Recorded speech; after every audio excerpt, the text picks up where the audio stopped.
SIFC पर briefing इजलास हुआ है। वजारत खारजा में सेक्रेटरी खारजा की जानिब से ये इजलास तलब किया गया था, जिसमें मुआविन खुसूसी डॉक्टर जहांजेब ने तफसीली प्रेजेंटेशन भी दी है और सफारतकारों को SIFC के क़याम से मुतालिक आगाह किया है। 4 अहम शोबों में सरमायाकारी के मौक़ों को उजागर किया गया है, जिनमें IT, ज़राअत, तवानाई और कानकनी के शोबे शामिल हैं। इस हवाले से तफसीली प्रेजेंटेशन दी गई है मुआविन खुसूसी डॉक्टर जहांजेब की जानिब से। इसी हवाले से हम बात करेंगे। बोल न्यूज़ के नुमाइंदा अनवर अब्बास हमारे साथ हैं। जी अनवर, बताएगा इस इजलास के हवाले से मजीद।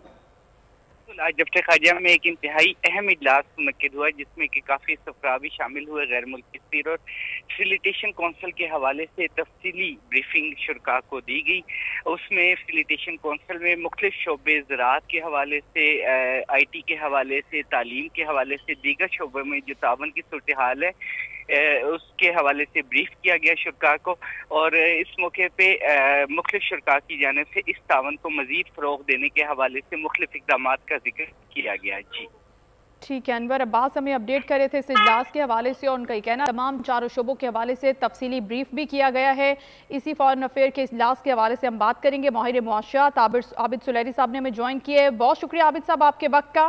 कितना अहम समझते हैं इस तरह के इनिशिएटिव को? ये बड़े अहम शोबे हैं, IT, ज़राअत, तवानाई, कानकनी, जिनके हवाले से अब तफसीली तौर पर ब्रीफ भी किया गया है, प्रेजेंटेशन भी तैयार की गई है। अब क्या प्रॉपर काम होगा? कितना अहम है पाकिस्तान की इकनॉमिकल सिचुएशन के लिए इस वक्त ये?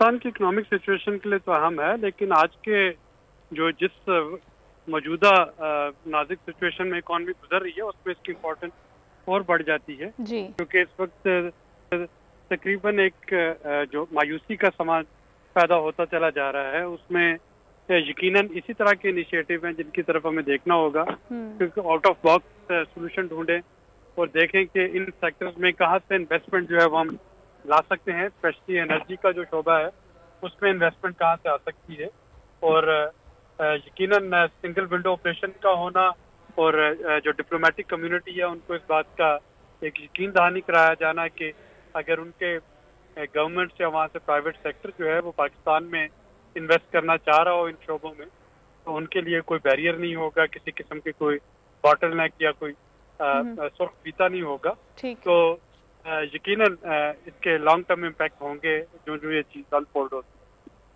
ठीक है, thank you so much. Abid Suleri मौजूद थे, माहिर मुआशियात, और इस अहम इजलास के हवाले से इस पर गुफ्तगू कर रहे थे।